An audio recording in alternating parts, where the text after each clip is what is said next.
Oke, sudah berjalan hampir 30 menit baru direkam. Baik, nah tadi sudah disampaikan bahwa kata kunci untuk masing-masing PBL tadi sudah kita sebut si masalah itu yang menjadi kata kuncinya, PJBL si proyeknya. Begitu, Bapak Ibu yang paling jago sebenarnya di sekolah masing-masing sudah menerapkan.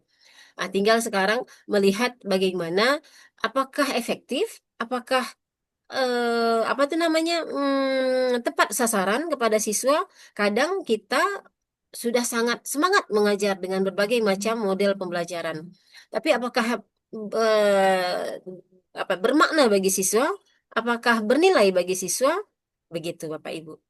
Nah, jadi ini hanya apa namanya materi kita ini adalah penguatan dari materi pedagogik Bapak Ibu. Jadi kemarin Bapak Ibu sudah selesai dengan PBL dan PJBL, sudah membuat tugas-tugas, lalu sekarang diberikan penguatan. Yang target dari materi ini itu adalah nanti untuk Bapak Ibu satu dapat membuat modul untuk UKIN dengan baik, dan yang kedua Bapak Ibu dapat menjawab soal UP dengan baik. Begitu. Misalnya soal UP yang dimaksud itu adalah dalam kurikulum Merdeka, begitu. Jadi atau apa yang bisa dilakukan jika seorang guru mengajarkan dengan model pembelajaran problem based learning, begitu. Jadi ada soal kata kuncinya itu sudah disebut problem based learning. Nah, Bapak Ibu tinggal cari di bawahnya jawabannya yang mengarah ke problem based learning. Kata kuncinya tadi adalah memberikan masalah, begitu. Lalu project based learning, kata kuncinya tadi adalah menghasilkan project. Begitu Bapak Ibu. Jadi untuk soal-soal UP yang berhubungan dengan materi pedagogi Bapak Ibu itu biasanya terhubung dengan yang namanya kisi-kisi. Nanti Bapak Ibu akan dibahas kisi-kisinya oleh para dosen untuk Bapak Ibu lebih maksimal saat UP. Begitu. Nah, sebelum kita lanjut Bapak Ibu ada yang mau didiskusikan dulu? Boleh bebas terkait UKIN boleh. Karena memang materi ini hubungannya itu nanti ujungnya ke UKIN, ke modul ajar yang Bapak Ibu siapkan. Ada Bapak Ibu? Tidak ada? Oke, kalau tidak ada. Baik Bapak Ibu. Ah, jadi dalam pembelajaran baik itu PBL, PJBL, DBL dan sebagainya, semua itu ada yang namanya teori belajar. Ya, teori belajar Satu, apakah yang satu. mendasari PBL ini, Bapak Ibu? Ada yang namanya teori belajar Piaget, atau biasanya kita sebut Piase, teori perkembangan kognitif Piase. Jadi, oleh teori kognitif ini dikatakan bahwa pada dasarnya anak-anak itu selalu merasa ingin tahu dan berusaha untuk memahami dunia yang ada di sekitarnya, sehingga dapat membangun Ini yang representasi luar tentang biasa. lingkungan yang dialami. Jadi, anak-anak itu berarti awalnya itu punya rasa ingin tahu yang sangat mendalam dan berusaha untuk memahami dunia di sekitarnya. Tapi yang membuat anak-anak ini menjadi mati rasa, atau kalau Bapak Ibu bertanya mereka diam aja, itu siapa Bapak Ibu? Kita. Nah, dan itu tidak berlangsung setahun dua tahun, tapi itu berlangsung mulai dari mungkin TK, SD, berlanjut ke SMP. Sehingga anak SMP sekarang kalau kita ajak ngobrol, diam aja. Begitu. Karena apa? Karena sering kita, alah ngapain pun nanya-nanya. Ketika mereka nanya satu hal, alah, apa pun yang kamu tanya? Udah nanti aja, nanti aja. Pernah nggak kayak gitu Bapak Ibu? Kadang apalagi pertanyaan anak-anak yang kritis, wah paling males tuh jawabnya, ya kan? Pasti langsung dikat duluan. Ih, apa sih yang ditanya? Nanti. Begitu. Nah, jadi Bapak Ibu, teori Piaget ini mengatakan bahwa pada dasarnya anak-anak itu punya rasa ingin tahu yang sangat luas. Jadi kalau Bapak Ibu ngajar dan anak-anaknya diem, itu ternyata ada sebabnya. Silahkan dicari tahu. Karena sebenarnya mereka punya rasa ingin tahu yang luas. Bapak Ibu yang punya anak di rumah, nah pasti tuh. Ibu, ini apa? Itu apa? Ini kayak mana? Ini kok kayak gini? Lalu ini kayak gini, ini kayak gitu, kayak gitu. Panjang pertanyaan dan sebagainya. Begitu. Bersabarlah untuk menjawab ya Bapak Ibu. Nah, itu teori Piaget. Lalu ada lagi teori belajar sosial konstruktivisme Vygotsky. Nah, teori Vygotsky ini lebih mementingkan aspek sosial dalam pembelajaran karena interaksi sosial dapat memunculkan ide-ide baru. Jadi di dalam teori Vygotsky ini Bapak Ibu ada dikenal namanya ZPD, Zona Potensial Development. Apa itu ZPD? Zona Potensial Development. Zona itu berarti wilayah. Potensial, potensi anak. Development itu berarti apa development? Pengembangan. Ya, perkembangan. Jadi ZPD itu di teori Vygotsky ini dikatakan bahwa ZPD sisi seorang anak itu dapat berkembang ketika dia berinteraksi secara sosial. Contoh yang paling gampang kalau kita mau tahu di dalam sebuah model yang kita pilih itu ada Vygotsky-nya atau tidak, berarti ada bagi kelompok. Atas nama bagi kelompok, maka itulah dia ciri-ciri teori Vygotsky. Jadi diharapkan anak-anak yang sudah dibagi kelompok, kan bukan berarti yang pinter-pinter semua, yang tidak semua kan nggak gitu ya. Berarti kan kita bagi kelompok biasanya dalam belajar tuh kita gabung. Heterogen dia, mereka tidak homogen. Anak yang tidak tahu, kita harapkan menjadi tahu dengan mau bertanya kepada temannya yang sudah tahu. Sehingga ZPD-nya itu tumbuh. Begitu Bapak Ibu. Anak yang sudah tahu, tapi dia masih terbatas pengetahuannya, dia akan mencari tahu melalui guru. Jadi levelnya naik. Jadi anak yang kemampuannya rendah, dia akan bertanya ke yang kemampuan sedang. Yang kemampuan sedang akan bertanya ke yang kemampuan tinggi. Yang kemampuan tinggi akan bertanya ke gurunya. Sehingga ZPD itu tadi utuh. Itu secara teori, Bapak Ibu, secara teori. Jadi sebagai guru, teori belajar ini harus kita pahami sehingga mendarah daging di dalam diri kita, Bapak Ibu. Jadi saat kita ajak anak diskusi, kok nggak nyambung ya ini anak-anaknya, begitu. Padahal usia mereka tuh usia untuk diskusi sebenarnya, tapi nggak nyambung mereka. Jangan buru-buru dijudge. Kadang-kadang mereka nggak nyambung itu karena apa kira-kira Bapak Ibu? Karena banyak faktor, faktor psikologi terutama. Satu faktor psikologi, mereka tidak terbiasa didengarkan. Sehingga ketika kita tanya, dia canggung untuk jawab. Karena selama ini ketika dia jawab, selalu disalahkan. Jadi dia menjadi takut untuk menjawab. Begitu. Faktor apa lagi Bapak Ibu? Faktor kognitif. Ada banyak anak-anak kita yang level berpikirnya itu jauh menurun. Level SMA, kemampuan berpikirnya itu jauh menurun selevel anak SMP atau bahkan mungkin anak SD. Level anak SMP bisa seanak SD. Anak SD bisa seperti anak TK. Kenapa itu Bapak Ibu? Karena media sosial. Bapak Ibu mungkin udah sering dengar sekarang ada yang namanya brain rot. Artinya rusak otak.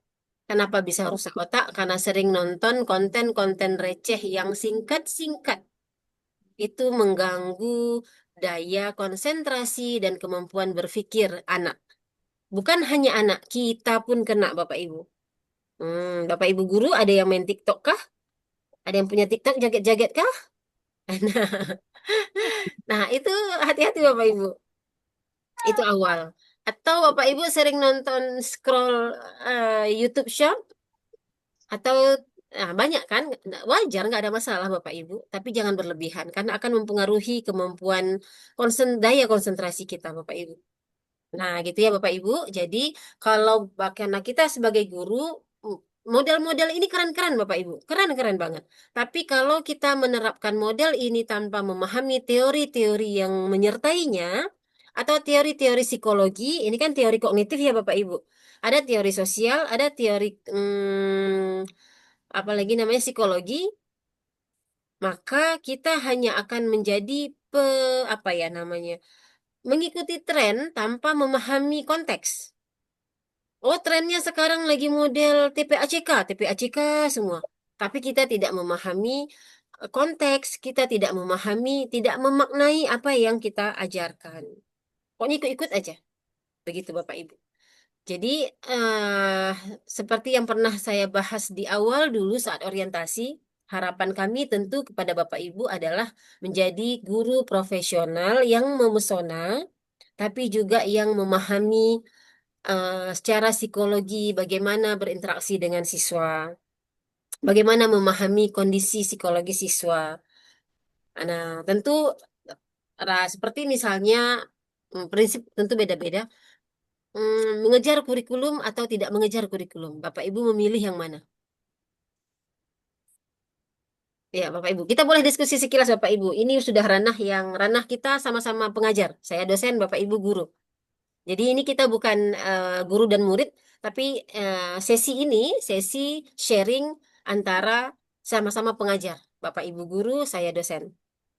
Bapak Ibu memilih menjadi orang yang mengejar kurikulum atau tidak? Tidak, Bu. Tidak. Oke, kenapa Bapak? Karena banyak, Bu, di sekolah saya, Bu. Mhm. Kelas 6 itu pun alfabet belum hafal gitu. Kelas berapa itu Bapak? Kelas 6 ada, Bu, yang seperti itu. SD. SD. Oke, baik. Jadi apa yang Bapak lakukan kalau Bapak tidak mengejar kurikulum? Akhirnya biasanya kalau saya masuk ya belajar ikro, kemudian kadang ya abjad gitu saja, huruf-huruf dikenalkan terus. Sehingga Hmm, buku paket itu jarang terpakai, Bu. oke. Bapak ngajar PAI? Iya, Tapi akhirnya Bapak harus mengulang abjad. iya. Oke. Tindakan sekolah terkait hal itu? Itu yang bagaimana, Bu ya?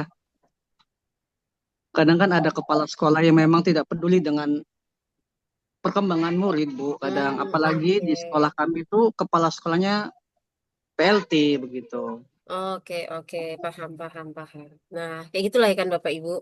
Dilema ya kan? Mm-mm. Mau diikutin kurikulum, anak-anaknya nggak Saya nggak sanggup. mampu. Nggak Iya, anaknya nggak diikutin, mampu. kita Kita ditekan. ketinggalan. Iya, kita ketinggalan atau kita ditekan. Jadi memang Bapak Ibu, ini saya profesinya sebagai, bukan profesi. Saya sebagai orang tua, ini anak saya sedang SD Bapak Ibu. Karena saya dosen matematika, jadi kalau gurunya ngajar di sekolah matematika sesuai dengan kurikulum, saya diamkan aja. Sampai rumah Mm-mm. dia ngerjain PR, nggak saya bantuin juga, biarin aja. Mm-mm. Tapi yang saya uber di rumah itu adalah tambah kurang kali bagi, sampai bisa, Mm-mm. sampai jadi. Mau sampai kelas 6 itu aja nggak ada masalah. Gitu Bapak Ibu. Jadi, Harus harus saling dorong hmm, sama orang ad- tua. jadi Bapak Ibu ada ketakutan orang tua, oh anak saya akan ketinggalan, jadi diikutin segala macam. Dan ada ketakutan pihak sekolah, oh nanti anak-anak kami tidak bisa mengikuti pelajaran, bukan, tidak bisa mengikuti ujian nasional dan segala macam, semua diikutkan. Begitu Bapak Ibu. Jadi itulah gunanya kita punya ilmu. Ketika kita punya ilmu, kita berani memutuskan dan berani menyetop hal-hal yang kita tahu kalau kita lanjut nggak akan sukses juga. Nggak akan mampu anak Kayak tadi. gitu. Jadi kita bisa memutuskan, oke, stop, saya fokus di sini dulu. Mm-mm. Biarin kurikulum itu deh. Misalnya Iya, begitu ya. iya, Bu. Targetnya adalah ini anak-anak bisa membaca dan segala macam. Atau Mm-mm. anak-anak bisa memahami konteks dan segala macam. Mm-mm. Jadi PR besar kita Bapak Ibu itu adalah literasi Bapak Ibu. Literasi dan numerasi. Jadi di luar PPG kita dan materi kita ini, saya berharap Bapak Ibu menjadi guru yang dalam setiap soal-soal yang Bapak Ibu berikan ke anak-anak, banyakkan literasinya. Begitu. Misal ini saya pernah ngajarin gurunya anak saya yang kebetulan mahasiswa saya yang sekarang jadi guru dia di sekolah anak. Saya bilang, kalau kamu mau ngajarin 8 bagi 4 atau 4 kali 8, jangan langsung sebut 4 kali 8 atau 8 bagi 4 atau 63 bagi 9. Jangan. Putar-putar aja dengan cerita. Buat satu paragraf panjang, putar-putar dengan cerita. Buat cerita yang dekat dengan anak-anak. Tapi ujung-ujungnya cuma mau bahas satu hal. 63 bagi 9 berapa sih? Cuman itu. Dia cuma mau bahas itu doang. Tapi soalnya diputar-putar. Dengan harapan daya kritis anak-anak tumbuh. Anak-anak terbiasa dengan soal-soal yang bentuknya uraian. Dan itu tidak boleh hanya dikerjakan oleh guru matematika saja atau guru bahasa Indonesia saja. Itu harus sepakat satu sekolah Bapak Ibu. Dimulai dari kelas 2 SD. Biasakan disounding dengan kata-kata. Memang lambat pembelajaran kita Bapak Ibu, tapi efeknya akan luar biasa saat mereka kelas 6 SD atau bahkan kelas 1 SMP. Begitu Bapak Ibu. Jadi mereka terbiasa dengan soal-soal yang panjang, otaknya terbiasa untuk bernalar. itu manfaatnya jauh lebih besar dari kita mengejar-ngejar kurikulum dengan cepat. Nggak ada apapun yang nempel ke anak-anak. Begitu Bapak Ibu. Jadi dengan model pembelajaran yang ada ini kan keren-keren. Bapak Ibu sudah tengok semua kan? Ada DBL, sekarang sudah kurikulum cinta dengan segala macam itu. Kalau dibilang itu tidak keren, tidak mungkin karena ahli-ahli di dalamnya ya kan, pasti keren. Cuman apakah sanggup kita terapin tanpa kita memahami istilahnya cikal bakal munculnya kurikulum itu, tanpa kita memahami teori-teori yang ada di dalam model-model pembelajaran. Sesederhana yang barusan kita bahas, teori belajar Vygotsky. Ternyata bagi kelompok itu membangun kemampuan apa itu Bapak Ibu? ZPD anak-anak tadi. Zona potensial development anak-anak itu tumbuh karena mereka berdiskusi. Bapak Ibu sering memberikan pertanyaan pemantik ke anak-anak itu juga memacu ZPD siswa. Daripada datang, kasih materi, catat, selesai, kasih tugas, pulang. Nah, begitu. Oke, Bapak Ibu ya. Nah, itu sekilas. Kalau kita mau bahas banyak banget nih Bapak Ibu, ini kan hanya penguatan ya. Jadi saya tidak bahas semua karena asumsinya Bapak Ibu sudah membaca. Apakah yang dibaca itu dipahami semua? Saya tidak yakin, tapi minimal ada yang tersimpan. Begitu. Nah, penemu PBL itu ini Bapak Ibu. Nih si dia nih, si Aren 2012. Nah, begitu. Itu. Jadi PBL itu sebenarnya keren Bapak Ibu. Saya suka pembelajaran berbasis masalah. Kalau di kampus itu saya paling senang kalau mahasiswa banyak nanya. Begitu. Karena semua yang dipelajari itu berkaitan dengan kehidupan. Jadi jadi kalau ditanya apakah yang dipelajari itu PBL, modelnya iya PBL. Karena yang dibahas sangat mendalam, apakah dia juga deep learning? Iya, dia juga deep learning. Begitu Bapak Ibu. Cuman kita tidak buat di RPP khusus. Kalau kita buat bisa nggak? Bisa. Begitu Bapak Ibu. Nah, oke Bapak Ibu. Ada lagi yang namanya teori, tadi kan ada teori kognitif ya. Ada teori, apa ya namanya Bapak Ibu? Teori Gagne, pernah dengar Bapak Ibu? Itu teori behavioristik. Nah, untuk PAI, untuk matematika di saya, itu teori behavioristik itu perlu Bapak Ibu. Di mana perlunya? Apa itu teori behavior? Behavior itu apa Bapak Ibu tadi? Behavior. Behavior, apa itu ya? eh itu teori tentang aduh apa ya namanya? Kebiasaan. Jadi seseorang akan begini dia. Misalnya seorang anak kalau dikasih hadiah dia akan senang, begitu kan? Respon, Bu. Iya, Respon. teori respon betul sih. Ketika diberikan hadiah dia akan senang, ketika diberikan hukuman dia akan sedih. Nah, eh, jadi itu bisa dibawa ke ranah pembelajaran, ya, tapi bukan dalam bentuk hadiah. Bapak Ibu kan sering kasih nilai 100, anak-anak senang. Kasih permen satu, anak-anak senang. Nah, jadi nanti itu boleh ditingkat-tingkatin. Itu juga bagian dari teori belajar, tapi teori behavioristik. Begitu. Lalu satu lagi, seperti orang menghafal Bapak Ibu. Di murajaah terus-terus akan teringat. Alias diulang-ulang terus, maka akan lancar. Atau kalau dalam matematika diberikan soal, dikerjakan banyak soal, lalu nggak perlu dihafal lagi, rumusnya akan ingat sendiri. Karena terus-terusan dikerjakan. Nah, kalau dalam PAI juga sama. Terutama dalam Bapak Ibu mengajar tajwid misalnya. Karena terus-terusan diulang, terus-terusan misalnya Bapak Ibu masuk selalu mengulang satu atau dua surah di awal. Menyuruh anak-anak membaca atau membaca bersama. Sehingga itu akan menjadi kebiasaan. Atau kalau dulu saya di pesantren itu setiap malam Jumat baca Yasin. Selama 3 tahun. Jadi kadang mau nggak sekarang kalau nengok Yasin nggak perlu buka Quran, kadang tinggal nyambung-nyambungin aja udah ingat karena behavior tadi kebiasaan. Begitu Bapak Ibu. Dan itu membutuhkan energi yang sangat besar Bapak Ibu untuk membangun sebuah kebiasaan. Dan itu tidak hanya sanggup sendiri, tapi itu harus seluruh lingkungan sekolah. Bahkan kalau perlu dengan orang tua di rumah juga harus diajak kerjasama. Begitu. Syukur-syukur kalau di masyarakat juga bisa. Tapi berat ya Bapak Ibu kalau udah masyarakat ya. Harusnya kan pendidikan itu 3 ya, sekolah, rumah, dan lingkungan. Begitu. Oke. Jadi kalau kita mau bahas, banyak sekali yang mau dibahas ini Bapak Ibu. Terkait dengan modul ajar untuk UKIN, Bapak Ibu ada kendala? Sudah pernah buat? Sudah ada? Tinggal praktek ngajar aja atau gimana?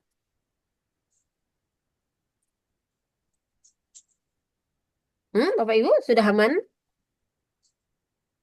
Belum, Bu. Belum. Ada yang mau ditanyakan terkait itu? Karena pengalaman dulu, PPG Batch 1, itu nggak habis-habis pertanyaan terkait modul ajar yang untuk UKIN. Ibu nanti kalau saya materinya ini nanti tujuan pembelajarannya kan ini ya. Lalu nanti kalau saya pilih model PBL, apa yang harus saya buat untuk LKPD-nya? Apa yang harus diisi di kegiatan intinya? Apa yang harus ditaruh di pendahuluan dan sebagainya? Begitu. Jadi Bapak Ibu sudah menggarap belum? Sudah menggarap, Bu. Sudah Cuman sudah mental, dibuat. Bu. Mental. Mental atau mental nih? Mental, Bu. Kadang kan di video, kadang agak down dia. Oke, jadi berarti tapi terkait modul nggak ada masalah berarti ya? Iya, Bu. Aman Hanya Bu, di aman. Mudah-mudahan, Bu. Mudah-mudahan, Bu. Olahraga bersama. Oke. Bu izin bertanya, Bu. Iya boleh silahkan Ibu Sri. Jadi ini saya kan lihat tutorial di YouTube, Bu. Bahwasanya modul ajar yang sesuai dengan PBL, Mm-mm. dia harus sesuai dengan modul 3 topik 7. Mm-mm. Dia lengkap dengan apa tuh, Bu? LKPD. Iya, LKPD. Iya. Apalagi seterusnya gitu, Bu, lengkap. Apa ya benar itu, Bu? Mm-mm. Jadi nanti kalau misalnya nih di video UKIN, Bapak Ibu kan ngajar. Nggak mungkin ngajar, Assalamualaikum, kita punya pelajaran ini, kita catat segala macam. Nggak mungkin gitu kan? Ya. Karena dianjurkan Bapak Ibu memilih salah satu model ajar. Model apa? Boleh model pembelajaran berbasis masalah, boleh model pembelajaran berbasis proyek, boleh model pembelajaran DBL, boleh model pembelajaran TPACK. Nah, jadi masing-masing model itu punya langkah-langkah belajarnya. Jadi di kegiatan awal, kegiatan inti, dan kegiatan akhir Bapak Ibu itu harus merujuk ke langkah-langkah si model yang Bapak Ibu pilih. Begitu. Apakah Nah, itu jadi satu, Bu, satu file gitu atau dipisah-pisah gitu? nah kalau untuk UKIN itu digabung semuanya. Gabung jadi satu. Ya, kalau untuk UKIN ya, tapi kalau kemarin untuk modul 3 itu dipisah. Nah, disitulah saya mungkin salahnya semalam itu. Nah, jadi dia harus dipisah. Kenapa? Karena harus digabung dalam satu folder. Karena Ya, kalau pakai file nggak terbaca kan. ya, jadi kalau untuk upload Tapi dari untuk ya, UKIN itu cukup satu apa ya, satu file. Kalau mau dipisah juga mungkin boleh, tapi link folder juga boleh di-share. Nggak ada masalah sebenarnya. Karena dosen tinggal buka satu-satu. Begitu. masih banyak, Bu. Oke. Ada lagi, Bapak Ibu? Izin, Bu. Bu izin Boleh. bertanya, Bu. Boleh siapa ini? Ibu Zuriatina? Iya Bu, maaf ya Bu, saya off kamera Iya, oke. dengan Ada. kondisi Mm-mm. ukinan Bu. Saya ada nggak Bu keringanan untuk pengajar yang saya kebetulan lagi jatuh Bu. Mm-mm. Jadi untuk mengajar nanti apakah harus berdiri saja untuk mengantisipasi boleh nggak Bu pakai kursi roda atau berat gitu Bu? Boleh, campur ya. Berarti ada yang duduknya, ada berdirinya gitu ya. Untuk saat ini saya belum bisa berdiri Bu Oh gitu. gitu. Boleh, boleh. Nanti tapi disebut dulu di video pengantarnya. Kan ada tuh video saya peserta UKIN PPG Batch 3 2025. Nah, kondisi saya hari ini baru selesai apa begitu sehingga tidak mampu berdiri dengan baik. Jadi masuk kelas itu sudah disclaimer dulu bahwa kondisi ibu sedang tidak sempurna untuk berdiri begitu. Boleh nggak ada masalah. Oh iya ya Bu. Mm-mm. Terima kasih Bu. Oke, Bu izin bertanya, Bu. boleh silahkan Ibu Siti. Bu, untuk tanya pembuatan video UKIN itu, Bu, Mm-mm. Itu kan sebelum kita membuat video Ukin itu kita perkenalan diri dulu ya Bu, pakai apa? Yang kartu cetak, yang kartu formulir UKM PPG itu Iya, kan Bu. betul, betul. Tapi kan UKM PPG-nya itu kan belum dibuka pendaftarannya ya Bu. Mm-mm. Belum. Berarti belum bisa buat video Ukin ya Bu. Jadi gini, ada dua dia kan. Kemarin saya udah bilang, kalau Bapak Ibu mau sempatnya sekarang, takutnya nanti nggak sempat. Boleh video duluan. Oke, diingat pakaiannya. Pakai baju apa, jilbab apa, rok apa. Ketika video sudah terbit, kartu ujian sudah terbit, silahkan rekam ulang si kartunya, si pendahuluannya, nanti digabung. Begitu. Oh, jadi diedit ulang digabung gitu ya Bu. Iya, digabung pendahuluannya dimasukkan, walaupun itu direkam belakangan. Oh iya iya Bu. Nah, itu cara. Karena misalnya ini kan bukan mengajarkan kecurangan, ini bukan curang.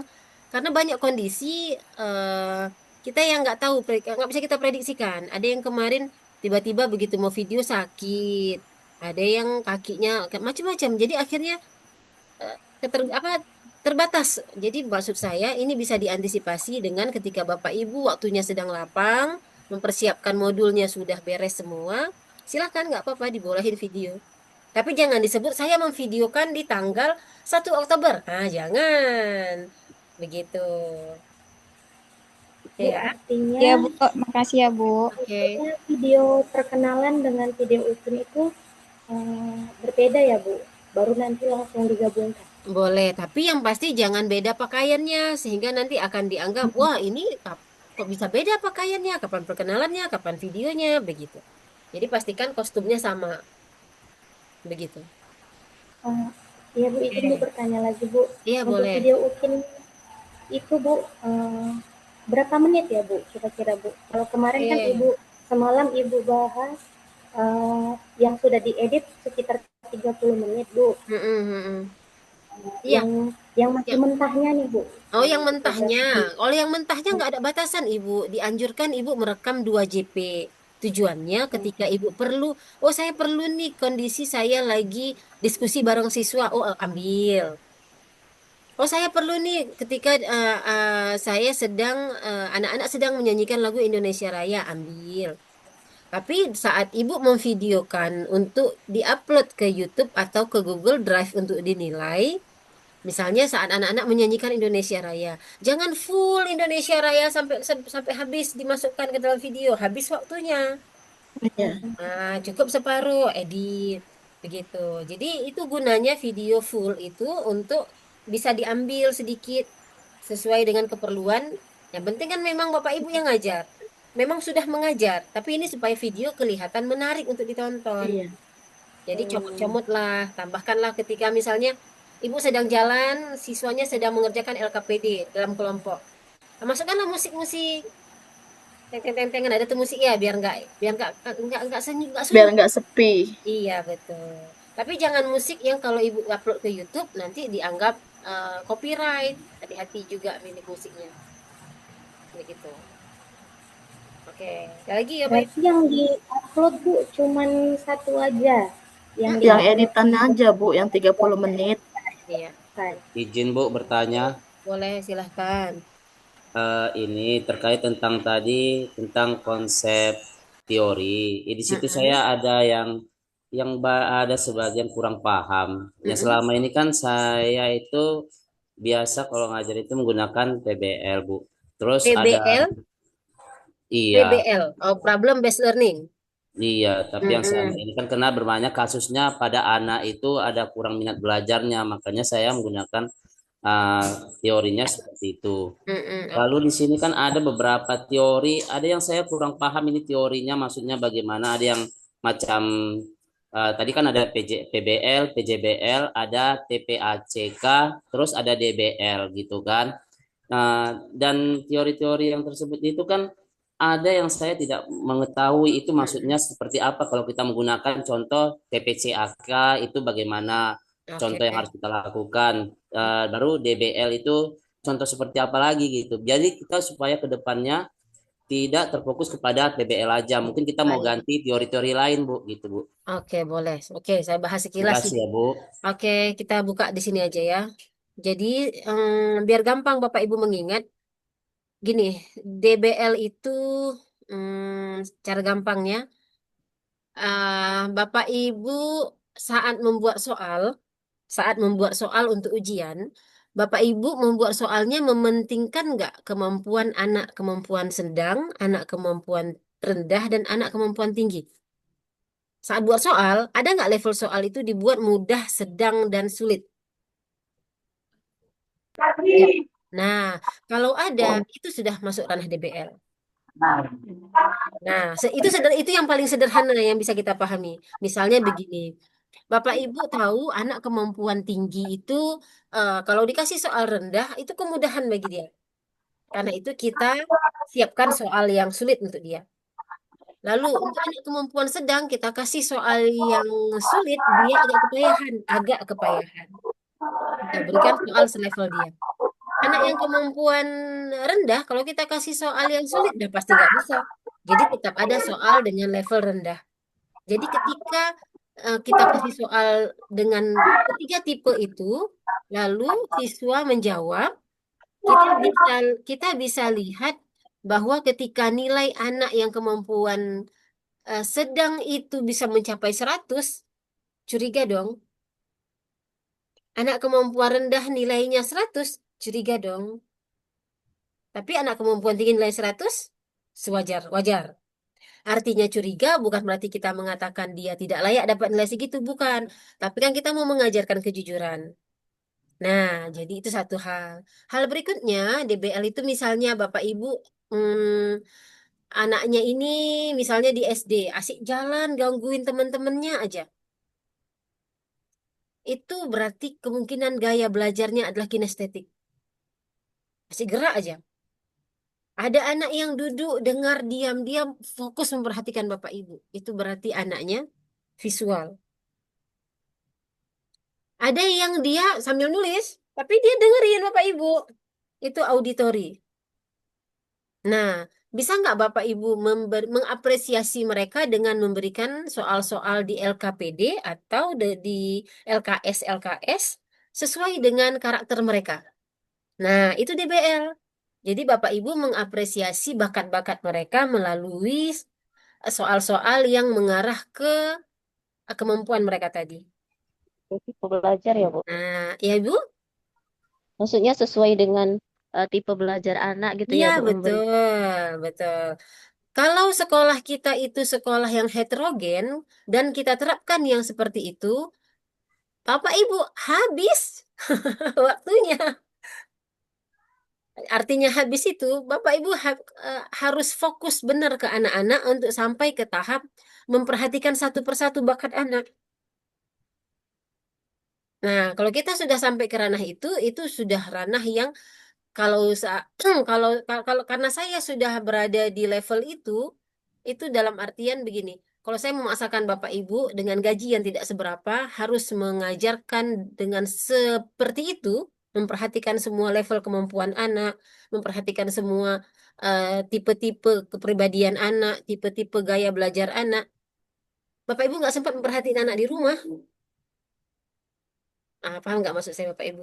Jadi Paham, Bu. Kayak itu kan nggak cukup juga kayaknya waktunya ya kan, Bu, iya kalau benar. di Itu negeri harus kan padat, Bu, siswanya. karena siswa Bapak Ibu banyak. Anak sendiri aja nggak tahu kita kadang bakatnya apa kalau kita nggak perhatikan benar-benar. Konon lagi siswa yang jumlahnya puluhan. Jadi bagaimana cara mengajarkannya? Bapak Ibu sudah mengajarkan, tapi mungkin levelnya sederhana sekali seperti soal. Atau sekali-sekali Bapak Ibu yang secara kepribadian sering memperhatikan ada anak-anak yang kadang perlu cukup ditepuk punggungnya, dimotivasi. Itu sudah termasuk DBL Bapak Ibu. Tapi lingkupnya sederhana sekali. Jadi kalau mau dijelaskan panjang lebar, makin pusing bahasa ilmiahnya. Tapi sesederhana itu DBL itu. Begitu. Tapi Bapak Ibu, kalau Bapak Ibu bertanya kepada motivator-motivator yang lain, bisa jadi beda lagi. Karena cara setiap orang mendefinisikan apa yang definisi itu bisa beda-beda. Begitu. Saya, misalnya saya PBL. Saya mendefinisikan PBL itu sederhana sekali Bapak Ibu. Sederhana sekali. Jadi bukan yang ribet-ribet. Contohnya seperti yang saya bilang tadi, 60 24 bagi 6 deh. Itu sebenarnya adalah sebuah masalah bagi anak-anak yang tidak paham apa itu 26 bagi 4. Kalau agak bingung Bapak Ibu, misalnya seperti yang tadi saya bilang, anak kelas 5 SD dikasih soal literasi. Panjang ceritanya. Misalnya, Anton akan mengadakan sebuah pesta ulang tahun. Anton menginginkan hadiah ulang tahun, hadiah ulang tahunnya itu akan dibagikan ke teman-temannya yang ada di sekolah. Teman-temannya Anton, teman-teman karibnya Anton itu ada 5 orang. Jika Anton memiliki, begitu. Jika Anton memiliki 25 kelereng atau 25 biskuit atau 25 apa begitu, berapakah masing-masing teman Anton memperoleh hadiah tersebut? Nah, itu TBL Bapak Ibu untuk anak SD. Tapi ada orang juga yang menganggap itu bukan PBL. PBL itu harus soal yang susah-susah, harus soal yang non-rutin, harus soal yang begitu Bapak Ibu. Jadi tergantung mendefinisikan. Kalau saya sesederhana itu mendefinisikan sesuatu supaya bisa diterapkan. Kalau terlalu muluk-muluk yang ada cukup, yang ada dia berhenti di definisi, tidak sanggup kita terapkan. Iya, nanti kita obatin, oke? Nanti mandi dulu boleh? Oke, gitu ya Bapak. Lalu TPACK. TPACK itu kan artinya, TPACK itu kan artinya teknologikal, teknologi. P-nya pedagogikal, pedagogik. C-nya konten. Pedagogikal, PC, TPA, A-nya itu N, TPACK, K yang terakhir knowledge. Nah, teknologi artinya kalau Bapak Ibu sudah mengajar dengan menggunakan teknologi, contoh teknologinya pakai PPT misalnya, itu sudah TPACK Bapak Ibu. Itu satu. Kalau Bapak Ibu sudah mengajar pakai YouTube, kita nonton YouTube ya, itu juga sudah teknologi. Kapan dia teknologi bercampur dengan konten? Kalau isi YouTube-nya Bapak Ibu bahas, didiskusikan, itu sudah masuk ke TPACK. Nah, seperti yang hari ini kita nge-Zoom Bapak Ibu. Saya sudah pakai teknologi nggak nih Bapak Ibu? Sudah. Nah, udah dong. Ini kan teknologi ini. Ya kan? Ini Bu. sudah ada T-nya. Teknologi. Pedagogi. Saya ngajar nggak ini Bapak Ibu? Menyampaikan materi-materi yang berhubung, yang intinya mengajar nggak ini? Mengajar. Mengajar. Yang diajarkan itu ada isinya nggak? Ada, Bu. Ada. Jadi T-nya dapat teknologi, pedagogiknya ada, kontennya ada, knowledge itu dia kata keterangan. Technological, content, knowledge, pedagogical, content, knowledge, technological, pedagogical, and content, knowledge. Jadi knowledge itu adalah ilmu pengetahuan, dia ngekor. Jadi yang saya lakukan hari ini kepada Bapak Ibu itu sudah TPACK. Nah, itu sudah satu model ajar.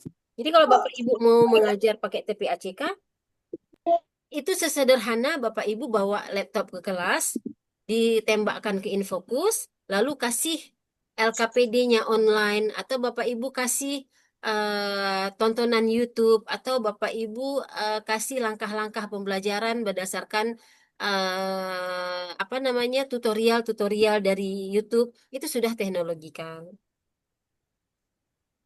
Begitu. Kalau cuman sampai nonton aja tanpa pernah dibahas, itu berarti namanya technological knowledge. Kalau teknologikalnya melibatkan diri Bapak Ibu, itu technological pedagogical knowledge. Oke? Lalu Bapak Ibu punya materi, ada YouTube-nya, ada Bapak Ibu yang menjelaskan, ada materinya, itu sudah technological pedagogical content knowledge. Nah, begitu Bapak Ibu. Sederhana itu definisinya, nggak repot-repot. Cuman memang yang bikin panjang itu adalah tahapan-tahapan. Nah, ini kan banyak ya Bapak Ibu. Ini harus dibaca Bapak Ibu. Nggak sanggup nih Bapak Ibu Ini tahapan PJBL. Nggak sanggup nih kita bahas satu-satu. Jadi saya merefleksikannya dalam bentuk apa yang biasanya saya lakukan, yang memudahkan Bapak Ibu dalam mencerna yang saya maksud. Begitu. Itu TPACK. Oke, bisa dipahami kira-kira tadi mana Bapaknya yang nanya? Saya, Bu. Oke, nah gitu. Bisa Bapak kira-kira dipahami?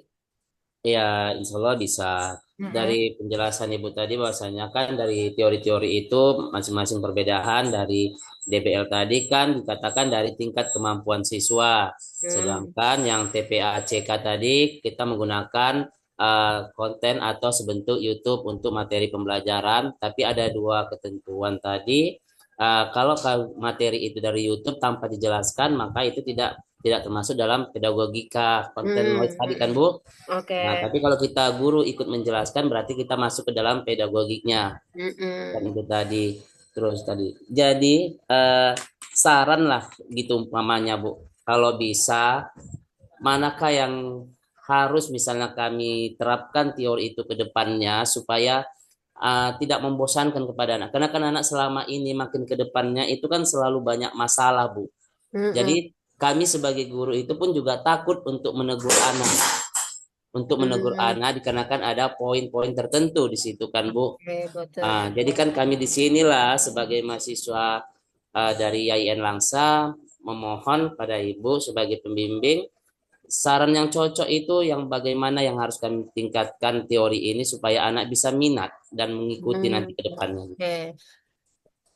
Oke, baik. Ini saya jawab berdasarkan pengalaman ya, Pak. Kalau Ya, saya Bu. jawab berdasarkan teori, enggak akan habis capek kita jawabnya. Betul, Bu, ya. Jadi, kalau secara pengalaman, 15 tahun yang lalu, 2009, saya baru tamat S1. Itu kebetulan saya langsung diterima di Cotkala, walaupun belum jadi PNS. Jadi saya mengajar mereka-mereka yang usianya itu lebih tua dari saya. Begitu. Jadi ketika saya ngajar itu, karena maklumlah masih idealis, saya dianggap tuh dosen killer. Begitu Bapak Ibu. Killernya tuh nilainya tuh pas-pas, nggak ada lebih, nggak ada kurang. Pokoknya kalau dia nggak bisa nilainya jelek, ngulang gitu dan sebagainya. Begitu. Jadi karena gosipnya dosen killer itu tidak enak didengar, saya explore diri. Saya explore. Kenapa saya jadi disebut dosen killer? Saya kan mengajar sesuai dengan target, sesuai dengan tujuan pembelajaran, begitu. Ketika dia nggak bisa sesederhana tambah kurang kali bagi dalam faktorial, nah begitulah kan matematika, dan dia tidak bisa, kenapa saya yang dicas jadi killer? Nah gitu, saya mikir sampai ke sana Bapak Ibu. Jadi ternyata tidak hanya murid-murid kita yang mengejar nilai, guru-guru kita yang sudah jadi guru pun yang sedang kuliah, ketika dikasih nilai jelek marah. Begitu Bapak Ibu. Jadi saya mencoba mencari jalan tengah. Oh, ternyata mereka istilahnya apa ya? Extension yang butuh waktu untuk mencerna materi karena mereka juga pekerja. Jadi saya tidak boleh terlalu idealis. Begitu, itu satu hal. Hal berikutnya lagi, mahasiswanya baru, lalu saya mengajar masih dengan gaya yang sama, materinya padat, banyak, dan susah. Begitu. Sama, kalimatnya sama. Begitu. Sampai akhirnya saya belajar terus, itu butuh waktu 5-6 tahun sampai saya enjoy menjadi diri saya sendiri dalam mengajar, Pak Ibu. Ketika saya enjoy mengajar, materinya tidak berubah sama sekali, karena matematika kan itu aja ya Bapak Ibu materinya. Materinya tidak berubah, tapi saya enjoy mengajar karena saya mengeksplorasi diri. Sebelumnya saya ngajar bagi kelompok, lalu sebelumnya saya ngajar, saya full yang menjelaskan. Lalu sebelumnya lagi saya mengajar pakai teknologi. Sebelumnya lagi saya mengajar macam-macam, saya terapin semuanya Bapak Ibu.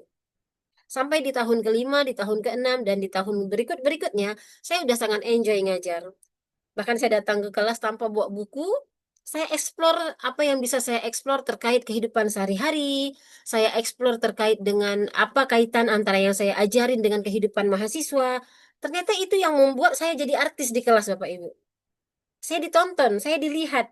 Jadi mereka tuh nggak acuh-acuh lagi. Mereka nonton, mereka nengok. Walaupun materinya itu sulit. Karena saya coba bawa ke apa ya, ke kehidupan sehari-hari. Saya coba bawa ke ranah politik. Saya coba bawa ke ranah agama, saya coba bawa ke ranah macam-macam, ke ranah rumah tangga dan sebagainya. Yang ternyata menarik untuk mereka dengar. Oh ternyata kita nggak cuma belajar matematika toh, dapat juga ilmu politik sedikit, ilmu keluarga sedikit. Begitu Bapak Ibu. Jadi memang kita tidak bisa menyalahkan siapapun, menyalahkan anak-anak yang hari ini sudah terpapar berbagai macam konten konten media sosial. Kita yang harus eksplor Bapak Ibu. Gitu. Jadi karena yang saya ajarkan mahasiswa, jadi bahasa yang saya pakai kan agak tinggi. Tapi karena Bapak Ibu yang diajar anak SD atau anak SMP, turunkan level Bapak Ibu kayak bahasa-bahasanya. Tapi jangan lupa Bapak Ibu, apa yang terjadi dalam kehidupan di dunia hari ini, anak-anak juga harus tahu. Tapi dengan bahasanya anak-anak. Ceritakan bahwa itu akan didengar, mereka akan suka dengarnya Bapak Ibu. Karena terasa dekat dengan kehidupan mereka. Nah, dalam model pembelajaran di matematika itu namanya CTL, Contextual Teaching and Learning. Pembelajaran C itu kontekstual, CTL, T teaching, pengajaran, learning pembelajaran. Jadi pengajaran dan pembelajarannya itu kontekstual. Apa itu kontekstual?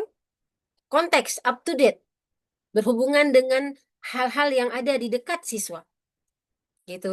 Misalnya Bapak Ibu ngajar PAI, materinya apa ya?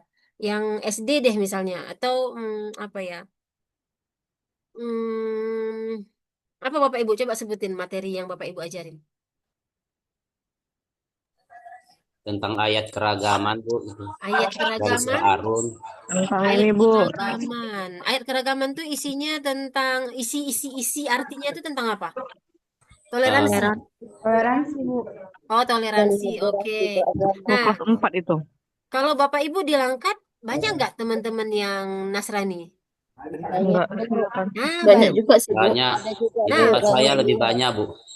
Bapak Ibu bisa bawa contoh ke arah itu. Jadi jangan ragu-ragu ketika menyebutkan gereja, menyebutkan wihara, seolah-olah itu tabu di dalam Islam. Jangan, kasih tahu aja.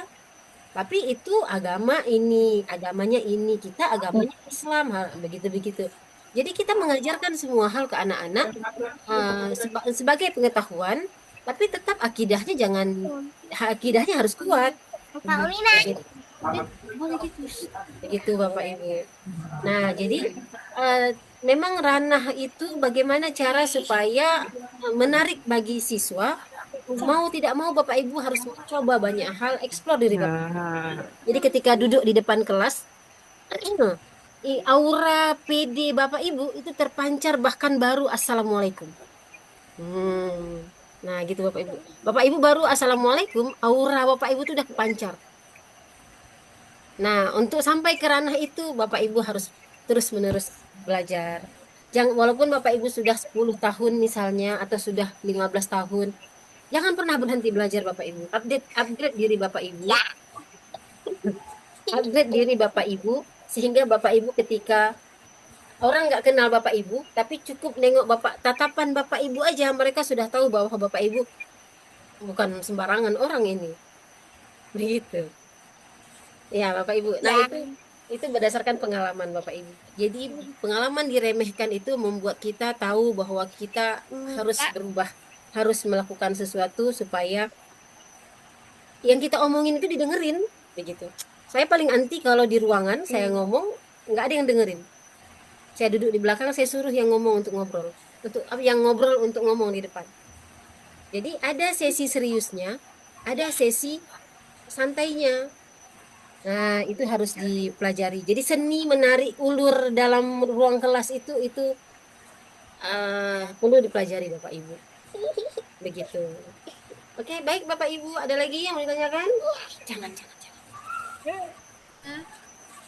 Nah, jadi kalau kita bicara, saya mau nunjukin modul ajar sebenarnya. Ada lagi yang mau ditanyain? Bu, izin Sudah bertanya. cukup Bu. Terima Boleh, kasih Bu. silakan. Masalah pengunggahan video UKI nih Bu, di situ kan ada mengunggah ke Google Drive atau ke YouTube. Apakah harus ke YouTube atau boleh ke Google Drive aja Bu? Boleh keduanya, boleh salah satu dari keduanya. Oh, berarti nggak mesti ke YouTube ya Bu ya? Boleh ke Enggak ada kewajiban. Boleh ke salah satu, mau kedua-duanya boleh. Kalau mau kedua-duanya boleh, mau salah satu juga boleh. Begitu. Makasih ya, Bu. Oke. Oke, baik Bapak Ibu. Ada lagi? Mau bertanya, Bu. Boleh, boleh. Lanjut aja, silahkan. Ini, Bu, berkaitan pembelajaran diferensiasi. Ya. Kan kalau yang saya tangkap ini kan dekat-dekat dengan multiple intelligency, Bu. Betul, betul, betul. Jadi kemudian kan kita harus memfasilitasi apa namanya kecerdasan yang berbeda-beda dari anak. Iya, iya. Jadi kalau misalnya lah buat LKPD gitu, Bu, harus banyak apa namanya, harus banyak itemnya atau memang dalam satu LKPD itu harus mencakup semua kecerdasan gitu. Oke. Dulu saya punya banyak contoh terkait itu, tapi sekarang saya cari udah nggak jumpa lagi. Jadi gini Bapak Ibu, di BL ya, diferensiasi based learning. Banyak orang bilang. Jadi sebelum kita buat modul ajar, kita misalnya gini, Bapak Ibu mau fokus ke ranah apa ya tadi namanya, gaya belajar. Oke? Gaya belajarnya ada TPACK. Gaya belajarnya ada apa tadi ya? PBL. Audio, visual, atau kinestetik. Kan Ya, begitu. spasial. Untuk mengetahui, kalau mau langsung ke spasial itu berat Bapak Ibu. Kita fokus yang sederhana dulu. Obi ngajar dulu boleh. Oke. Oke. Nah, jadi kalau kita mau misalnya gini, misalnya Bapak Ibu deh, ada 76 orang. Saya mau buat menjadi 3 kelompok. Audio, visual, auditori. Audio, visual, dan kinestetik.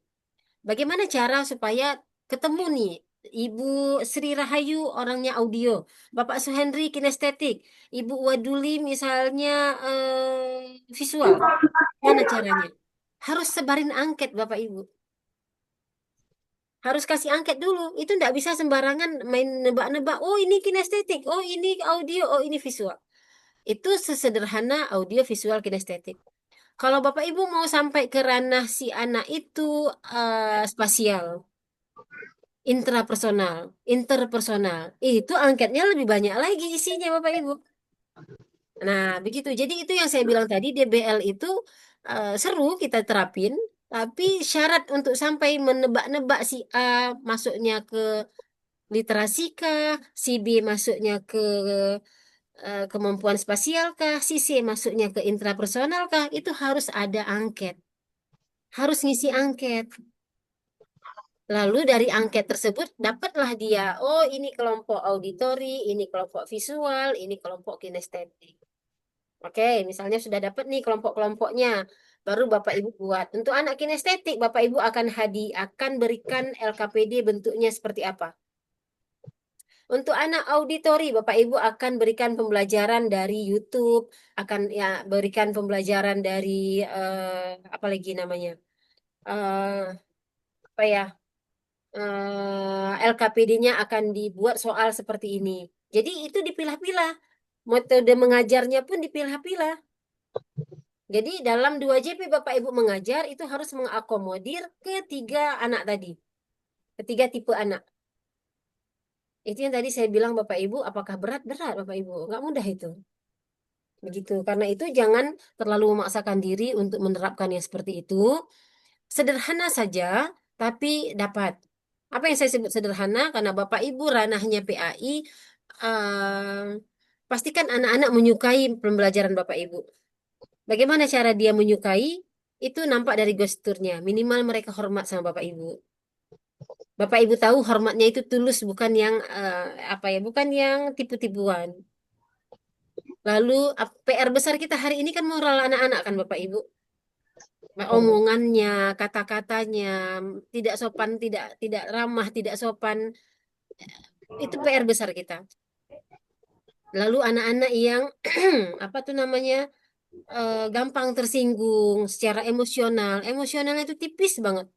Jadi Empatinya IQ-nya udahlah rendah, SQ-nya juga tipis banget, belum lagi EQ-nya.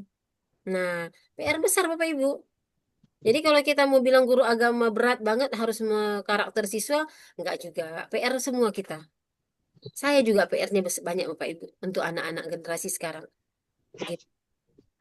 Nah, jadi kalau tadi DBL itu hubungannya dengan multiple intelligency benar, benar sekali. Cuman nggak sanggup Bapak Ibu, multiple intelligency itu juga masih berkembang hari ini menjadi, Bapak Ibu pernah dengar yang namanya talent based learning? Belum, Bu. Belum. Itu dari multiple intelligency berkembang menjadi talent. Talent itu apa sih? Talent bakat. Talenta ya. Ya, talenta, bakat. Bakat. Nah, itu sudah lebih spesifik lagi. Anak-anak yang jago ngoceh dari kecil itu berarti punya bakat. Anak-anak yang gampang menangis, kalau kita sebutnya cengeng, tapi itu ada bakatnya. Artinya dia gampang empati dengan orang lain. Orang yang bakatnya empatinya tinggi, pekerjaannya seperti apa? Banyak lagi Bapak Ibu. Nah, begitu. Jadi kalau kita mau eksplor, banyak Bapak Ibu. Karena itu jangan pernah berhenti belajar, teruslah belajar. Tingkatkan kemampuan Bapak Ibu, upgrade diri Bapak Ibu, begitu. Tidak hanya untuk profesi, tidak hanya supaya sertifikasinya cair misalnya, tapi untuk diri Bapak Ibu. Sehingga Bapak Ibu yang 5 tahun lagi dengan Bapak Ibu yang hari ini itu akan tercermin dari matanya Bapak Ibu. Ya, Pia. Nah, matanya Bapak Ibu itu akan hidup menyesuaikan dengan ilmu yang semakin penuh di kepalanya. Begitu. Oke, Bapak Ibu, ada lagi yang mau ditanyain? Bu, mungkin saya Ya, mau tanya, Bu. saya. Bu. Ya, silakan. Assalamualaikum, Bu. Assalamualaikum warahmatullahi wabarakatuh. Saya Walidatul Hasanah dari Langkat, Bu. Ya. Saya mau bertanya, Bu, bagaimana jika ini penerapannya bukan hanya untuk video UKIN ya, Bu, tapi juga insya Allah kan dari PPG ini apa namanya ilmunya itu harapannya bisa kami terapkan di apa ya praktek mengajar kami nanti ke depannya kan, Bu. Jadi seandainya seperti ini Bu di sekolah kami tuh ada sisipan anak-anak ABK yang dimasukkan gitu Bu. Oke, Kami oke. harus seperti apa Bu? Bukankah guru agama itu juga bisa berfungsi sebagai guru BK atau yang lainnya gitu kan Bu? Tapi kan sementara sekolah kami itu bukan sekolah inklusi gitu kan yang bisa menampung anak ABK dan mengatasinya gitu Bu. Seperti itu yang pertama. Dan yang kedua, apa tipsnya sebagai guru PAI ini? Kami tidak menganggap anak-anak yang Gen Z ini sebagai alien gitu ya Bu ya, yang mereka lebih aneh gitu ya, tapi dengan mungkin yang akhlaknya atau dengan kelakuan yang sudah terbrainroot dengan apa ya aplikasi-aplikasi apa seperti itu gitu, sehingga mereka juga tidak menganggap kami yang aneh juga, tidak menerima keadaan mereka yang sudah dekat dengan teknologi gitu ya hari-harinya, tidak menganggap kami juga guru agamanya sebagai guru alien juga gitu mungkin. Itu aja mungkin. Assalamualaikum warahmatullahi Oke. wabarakatuh. Baik, baik, baik. Maaf ya Bapak Ibu, udah sore nguzumnya di rumah. Banyak gangguan. Oke, baik Bapak Ibu. Jadi kalau ditanya, saya tertarik tadi dengan kalimat pertama, bagaimana kita tidak melihat anak Gen Z itu sebagai alien. Ya kan? Dan anak Gen Z melihat kita sebagai alien. Itu sebenarnya jarak yang harus kita pangkas Bapak Ibu. Bagaimana cara memangkasnya? Anak-anak itu tidak mungkin memahami kondisi kita orang dewasa. Begitu. Anak-anak itu tidak mungkin memahami dan mau tahu dengan seberapa beratnya hidup kita para orang dewasa ini. Tapi kita masih cukup ruang untuk memahami kenapa anak Gen Z sekarang itu kelihatan aneh di mata kita. Begitu Bapak Ibu. Yang pertama Bapak Ibu, saat kita hidup dulu, saat kita seusia anak SD, anak SMP, kita belum terpapar media sosial. Itu yang pertama. Begitu. Jadi pahami bahwa mereka itu sudah terpapar media sosial bahkan dari sejak bayi. Ya kan? Apa efek media sosial? Itu mengganggu kemampuan berpikir. Itu. Jadi kalau Bapak Ibu mau memahami itu, sehingga nanti Bapak Ibu akan jauh lebih berempati. Ketika ngomong sama anak-anak, justru tidak marah-marah, tapi kasihan. Jadi kasihanilah mereka sebenarnya, karena mereka hidup. Bapak Ibu, saya harus turun tangan sebentar ya.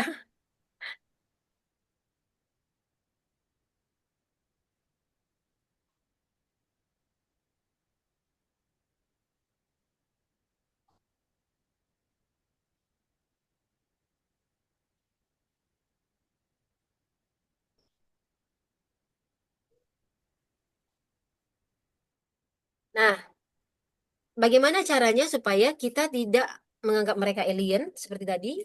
Masuklah ke dunia mereka, Bapak Ibu. Saya nanya nih, Bapak Ibu, ini rata-rata usianya berapa ya? Ada yang udah 50 nggak sih? 35. 35. Lalu 41, Bu. 41, Bu. 28, Bu. 28.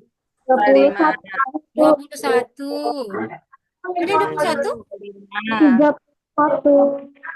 Oke, jadi usia Bapak Ibu sama kita Bapak Ibu. Saya usianya 39 Bapak Ibu. Saya kelahiran 86. Jadi sepertinya minat Saya kita paling muda deh, Bu. ya. Kayaknya saya paling muda. Ah, jadi sebenarnya minat kita nggak jauh beda. Saya nanya, Bapak Ibu suka nonton apa?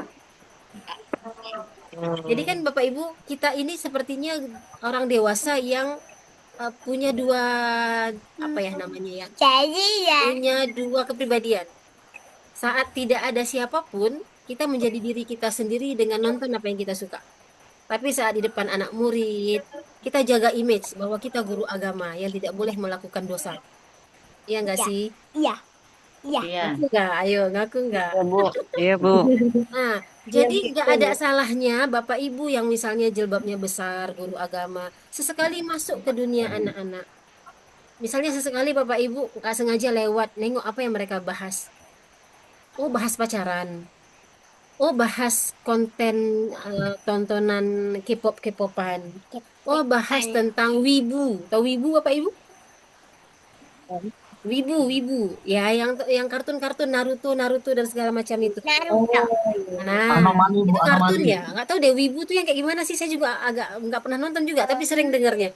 Tapi intinya peminatnya banyak itu Bapak Ibu. Mereka yang ngomongin game. Begitu Bapak Ibu. Jadi jangan dulu menjudge bahwa anak-anak yang sedang melakukan yang ini kita sebut itu seolah-olah sudah maksiat, sudah melakukan dosa besar. Jangan dulu. Ketika Bapak Ibu sudah menjudge mereka seperti itu, Bapak Ibu udah nggak mau kasihan. Itu pikiran kita, pikiran secara psikologi alam bawah sadar kita.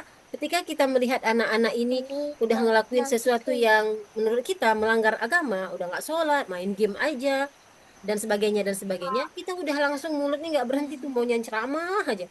Begitu. Jadi kalau kita mau memahami, oh ternyata anak-anak ini kesepian. Tapi mereka tidak tahu bahwa mereka kesepian. Kenapa? Karena orang tuanya sibuk, orang tuanya ngasih handphone di rumah dan sebagainya. Atau jangan-jangan bahasa cintanya anak-anak ini nggak dapat, anak-anak ini kurang dipeluk oleh orang tua. Ya, tahu. Ada yang broken home gitu ya kan, Bu? Iya, betul. Jadi mungkin memang agak capek pekerjaan kita, Bapak Ibu, harus sampai memahami sebegitunya. Tapi kan tidak harus selalu ya, sesekali. Kalau Bapak Ibu sedang lapang hatinya, nengok anak-anak, mengobservasi anak-anak itu penting. Kenapa ya anak ini kok diem kali? Jumpain, ngomong dari hati ke hati. Ya, Bu, saya Iya, Bu. Kalau dari Sering memang kayak gitu, Bu. kalau dari bapak guru ke anak murid perempuan harus hati-hati ya. Zaman sekarang kan macam ya. kayak Nah, tapi ya jadi cari tahu supaya ada batasan tetap dijaga. Seperti itu Bapak Ibu. Jadi supaya tidak menganggap aneh anak-anak ini, kita harus masuk ke dunia mereka. Bukan untuk menjudge, tapi untuk memahami. Kalau Bapak Ibu mau tahu, saya itu mempelajari K-pop loh Bapak Ibu.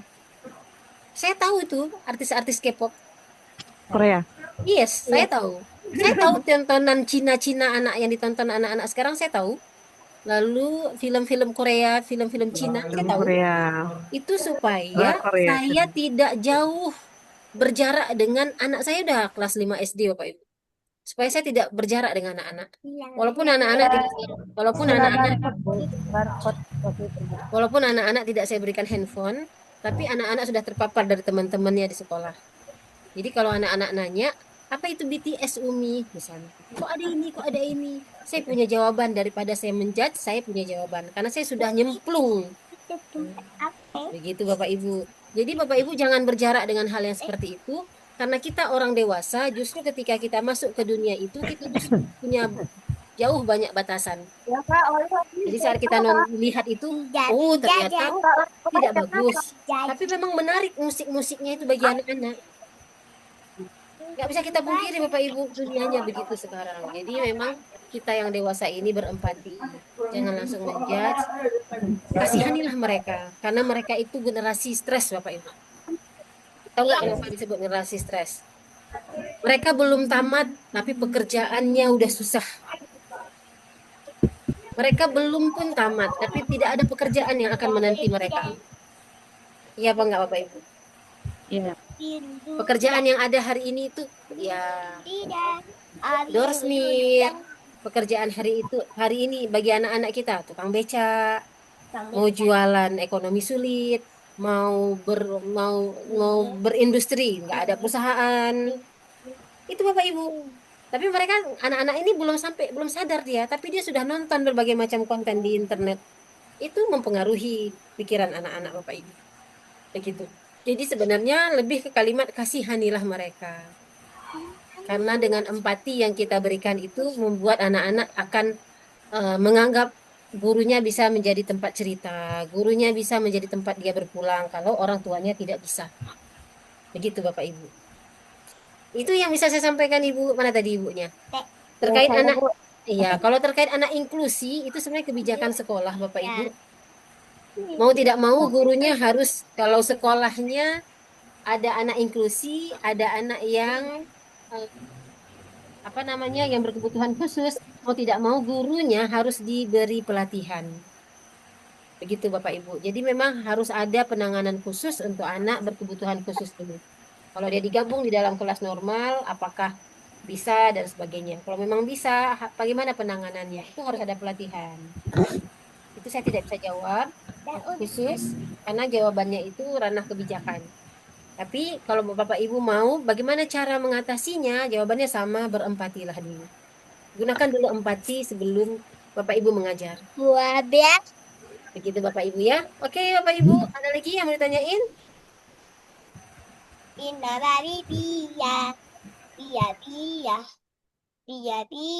Ada lagi Bapak Ibu? Waktunya sudah mau habis. Saya mau nunjukin satu hal sebenarnya dari tadi, tapi nggak jadi-jadi.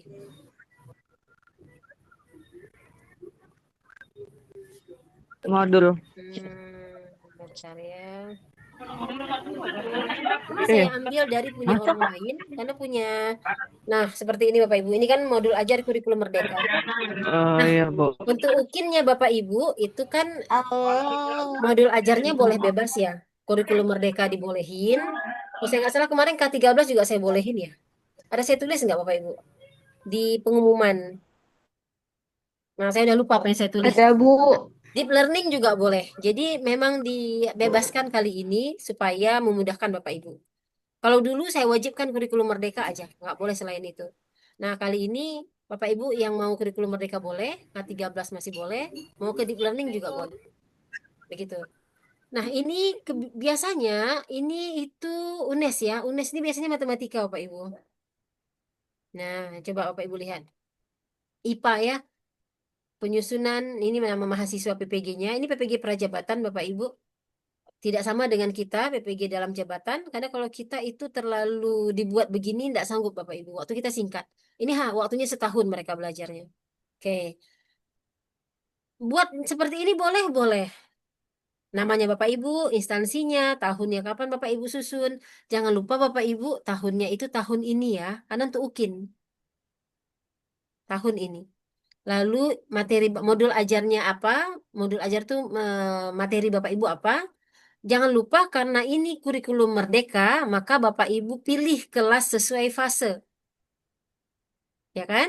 Kalau Bapak Ibu kelas 1 SD, berarti fasenya fase 1, 2, 3 fase. Fase A. Nah, Kedua. sampai 5, 6 nanti fase B. sampai nanti SMA. SMA itu juga ada fase F dan sebagainya. Itu Bapak Ibu. 3, 4. Nah, jadi buat sesuai dengan fase. Materinya juga disesuaikan. Nah, submateri ini Bapak Ibu yang pilih. Karena Bapak Ibu akan praktik hanya untuk 2 JP, maka ini kan materinya ini satu materi nih. Istilahnya ini satu bab, ya kan? Yang Bapak Ibu pilih untuk Bapak Ibu JP kan di UKIN, itu cukup dengan 2 JP saja. Jadi fokusnya bukan definisi, tapi dia macam-macam wujud benda dan perubahan. Dia fokusnya ini. Bapak Ibu silahkan fokus ke satu hal materinya.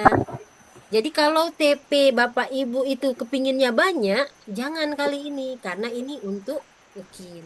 Pilihlah yang TP-nya bisa selesai dalam 2 JP. Paham ya? Begitu. Ini kan 2 JP nih. 2 JP nih. Nah, ini satu pertemuan. Kompetensi awal. Kalau di Bapak Ibu bukan kompetensi awal, tapi CP. Nah, ini sebenarnya dia keliru nih. Bukan kompetensi awal, CP. Nah, kalau kurikulum merdeka berarti masih ada profil pelajar Pancasila. Nah, silahkan dimasukkan.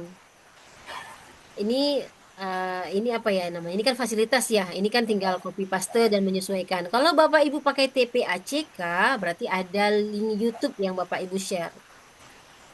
Link YouTube-nya haruskah link YouTube punya sendiri? Enggak harus. Punya orang juga boleh. Begitu. Kalau Bapak Ibu modul ajarnya TPACK, mau ngajar pakai misalnya apa ya, Bapak Ibu yang ngajar pakai tata cara wudhu misalnya. Tapi nggak mau Bapak Ibu yang modelnya orang lain, tapi dari YouTube orang lain. Boleh link YouTube-nya munculkan di sini. Gitu. Nah, kata keluar deh, salah ketik saya. Mungkin dalam kehidupan sehari-hari kita akan melihat proses kayak gini Bapak Ibu. Ini ketika diklik dia langsung keluar. Oke, ya. Jadi kita nggak ini fokusnya. Berbeda. Dia tadi. Peristiwa perubahan bentuk tersebut termasuk wujud padat, cair, dan gas. Oke, mana dia tadi? Peristiwa tersebut bisa terjadi karena benda menerima. Oke, jadi ketika diklik dia langsung terhubung Bapak Ibu. Terhubung ke YouTube-nya. Jadi ini yang dinilai oleh penguji. Kalau Bapak Ibu punya YouTube di sini dia klik tuh, nanti akan muncul ke YouTube tadi. Begitu ya. Lalu kalau Bapak Ibu pakai LCD silahkan. Seperti kemarin kan waktu kita Zoom temannya nanya, boleh nggak pakai PPT karena nggak ada LCD. Nah itu disesuaikan Bapak Ibu, sesuai dengan daerah masing-masing. Tapi kemarin ada yang nanya juga, pakai apa itu namanya yang canggih itu apa kemarin, board apa? Smartboard. Oke. Sebenarnya bukan nggak boleh. Sebenarnya bukan nggak boleh. Tapi kalau Bapak Ibu pakai itu udah pasti bagus banget nilai Bapak Ibu. Kenapa? Karena sangat teknologi banget. Gitu. Jadi supaya tidak jomplang nilainya dengan teman-temannya yang bahkan mungkin di sekolahnya itu tidak punya LCD. Begitu. Baik, Bapak Ibu. Lanjut, ini target peserta didik. Modelnya ini PJBL. Coba lihat Bapak Ibu. Di dalam satu model pembelajaran, ada modelnya PJBL, pendekatannya saintifik dan TPACK. Strateginya pembelajaran kontekstual, metodenya pengamatan percobaan. Jadi yang tadi saya sebut itu, di dalam PBL kita pakai TPACK bisa, boleh. TPACK itu pendekatan. Lalu di dalam TPACK lagi kita ngajarnya apa istilahnya itu apa tadi itu namanya DBL lagi boleh. Berarti pendekatan Bapak Ibu DBL dan TPACK itu pendekatan. Model itu problem based learning, project based learning itu tuh model. Contextual teaching and learning itu model. Pendekatan itu scientific learning, TPACK, DBL, lalu apalagi namanya itu realistik matematik, RME namanya itu pendekatan. Strateginya pembelajaran kontekstual, pembelajaran langsung, pembelajaran apa lagi itu namanya? Aduh apa saya lupa. Lalu metodenya ada pengamatan, percobaan, tanya jawab, ada diskusi, ada penugasan, ada presentasi. Nah, jadi lengkap dibuat di sini Bapak Ibu. Yang tadi saya sebut itu. Nah, sehingga ketika kita buat di tujuan pembelajaran, di tujuan di mana ya? Di langkah-langkah pembelajaran, di sini masuk semua. Bapak Ibu coba lihat, guru membuka pembelajaran. Ini kan pendahuluan kan? Yang dihitamkan ini tahu nggak ini apa? Ini yang dihitamkan apa ya? Profil pelajar Pancasila. Tuh. Ketua kelas religius, profil pelajar Pancasila. Atau P5 PPRA. Ada P5, ada PPRA. Nah ini gabungan P5 dan PPRA. Nasionalisme P5. Nah, ini bahagian dari apersepsi. Coba lihat TPACK di mana? Guru menayangkan PowerPoint mengenai perubahan wujud zat. Guru menayangkan video berisi apa itu perubahan wujud. Ini TPACK. Kenapa? Ada YouTube-nya. Ada YouTube, ada yang ngomong. Nah, Bapak Ibu ikut menjelaskan. Peserta didik mengamati video, scientific pengamatan. Peserta didik menjawab pertanyaan. Peserta didik dan guru saling bertanya jawab. Pedagogika, TPACK, komunikasi. Jadi per item yang ada di kegiatan intinya Bapak Ibu itu sebenarnya mencakup banyak hal. Nah, itu yang saya sebut dituliskan di samping-sampingnya. Ini versi RPP yang real Bapak Ibu ya. Kalau untuk UKIN, kalau sempat silahkan dibuat yang sangat bagus. Kalau tidak sempat ya yang sanggup Bapak Ibu buat. Lalu di kegiatan inti itu untuk PBL ada banyak. Ada sintak 1, penentuan pertanyaan mendasar. Sintak 2, sintak itu artinya langkah-langkah di PJBL. Mendesain perencanaan produk. Di dalam proses mendesain ini ada apa aja? Oh, ternyata ada komunikasi, ada mandiri, dan sebagainya. Langkah yang ketiga, menyusun jadwal pembuatan. Ada berpikir kritis, ada TPACK. Kayak mana kita tahu, Bu, di dalam setiap kata-kata ini ada TPACK. Ada teknologi, ada TPA. Begitu. Jadi peserta didik dan guru membuat kesepakatan tentang jadwal pembuatan proyek. Nah, proyek itu berarti kalau dia TPACK, berarti proyeknya ini berhubungan dengan teknologi. Begitu Bapak Ibu. Jadi sintak 4, memonitor keaktifan perkembangan proyek. Sintak 5, menguji hasil. Sintak 6, evaluasi. Jadi model itu Bapak Ibu, dia mencakup dari awal pembelajaran, dari Bapak Ibu Assalamualaikum sampai Bapak Ibu Waalaikumsalam. Itu model pembelajaran. Di dalam setiap model pembelajaran, itu Bapak Ibu kan perlu melakukan pendekatan ke siswa. Nah, pendekatannya itu ada di setiap langkah-langkah si model. Ada sih yang pakai TPACK, ada yang cuman di sininya itu tidak ada TPACK, cukup dengan komunikasi biasa, ada yang lagi cukup dengan apa tuh namanya? Nah, tindak lanjut, religius dan sebagainya. Jadi tidak semua TPACK. Begitu Bapak Ibu. Nyambung kira-kira Bapak Ibu? Nah, dulu PPG yang sebelumnya yang sampai 4 bulan itu sampai ke proses ini tuh panjang banget Bapak Ibu. Karena ini contoh untuk IPAS. Kalau Bapak Ibu explore ke PAI, itu kan butuh energi lagi kan. Untuk materi ini, apa ini harus kita buat, apa yang harus kita taruh. Begitu. Tapi bagi Bapak Ibu yang sudah biasa, maka ini cuma sebentar. Gitu Bapak Ibu. Nah, untuk Bapak Ibu yang UKIN, ini wajib ada tanda tangan kepala sekolah. Ini harus ada tanda tangan Bapak Ibu. Mau di print dulu, ditanda tangan dulu, lalu di scan boleh. Atau mau pakai izin tanda tangan yang terscan, taruh sini, tanda tangan terscan, taruh sini, juga boleh. Yang penting ada tanda tangannya. Itu usahakan ada stempel lagi. Nah, seperti ini lampiran. Lampirannya apa? 1, bahan ajar, materi wudhu. 2, LKPD. 3, kisi-kisi soal. Jadi ya tetap harus ada soal dan evaluasi. Ada instrumen penilaian, ada instrumen evaluasi. Nah, ini bahan ajarnya. Mau buat kayak gini boleh. Mau buat tanpa gambar sederhana juga boleh. Sesuai dengan materinya Bapak Ibu.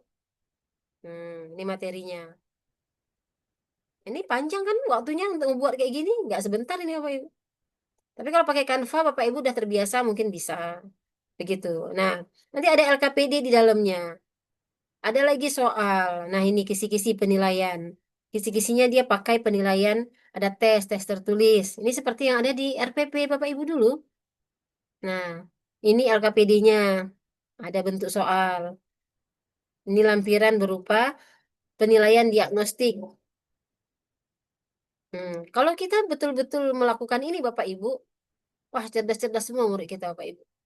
Kadang kita bahkan belum sempat melaksanakan yang seperti ini. Mengamankan kelas aja udah habis energi. Ya kan? Jadi baru ngomong sepatah dua patah kata udah harus mendiamkan si A, si B, si C. Jadi belum maksimal ngajar kita sampai ke tahap yang seperti ini. Kalau Dengerin bisa curhatnya, Bu. dibuat, siapa tahu nanti Bapak Ibu ada masa-masanya untuk menerapkan hal yang seperti ini. Itu Bapak Ibu. Nah, lengkap ini. Nah, ini kok udah kayak gini, udah 100 ini nilai UKIN-nya. Gitu Bapak Ibu. Oke, kita cukupkan Bapak Ibu. Ada yang mau ditanya lagi? Waktu kita sudah mau jam 6 ini. Saya belum absen sore. Saya harus balik kampus, absen sore dulu. Baik, Bapak Ibu, ada yang mau ditanya lagi? Ulang ya, Bu. Perlu saya kirim contoh modul tadi, modul ajar tadi? Cukup Bu, kirim aja contohnya Bu, biar bisa kami revisi. Boleh. Nanti saya Oh, kirim. dikirim boleh, Bu. Perlu. Nanti kan kirim aja. Baik. Jadi sebentar lagi, mungkin nggak sekarang, saya izin dulu ke kampus. Sebentar lagi saya share absen. Bapak Ibu silahkan absen seperti biasa. Pilih, kemarin kan Bapak Ibu absen pilih nomor 1, karena saya ngajar UKIN dan UP. Hari ini Bapak Ibu pilih nomor 2. Begitu. Dan ini hanya di-share untuk Bapak Ibu, karena saya nggak ngajar di kelas yang lain. Begitu ya. Oke Bapak Ibu, kita cukupkan. Semoga bermanfaat apa yang disampaikan. Pesan saya cuma satu, Bapak Ibu hari ini memang mau tidak mau kita harus mengajar dengan banyak empati. Anak-anak kita tuh harus banyak dikasih hati. Gitu Bapak Ibu. Baik Bapak Ibu, semoga bermanfaat. Sekali lagi saya mohon maaf jika ada kekurangan. Yang baik silahkan diambil, yang kurang silahkan dibuang jauh-jauh. Saya cukupkan. Assalamualaikum warahmatullahi wabarakatuh. Waalaikumsalam warahmatullahi wabarakatuh. Terima kasih banyak ya, Bu.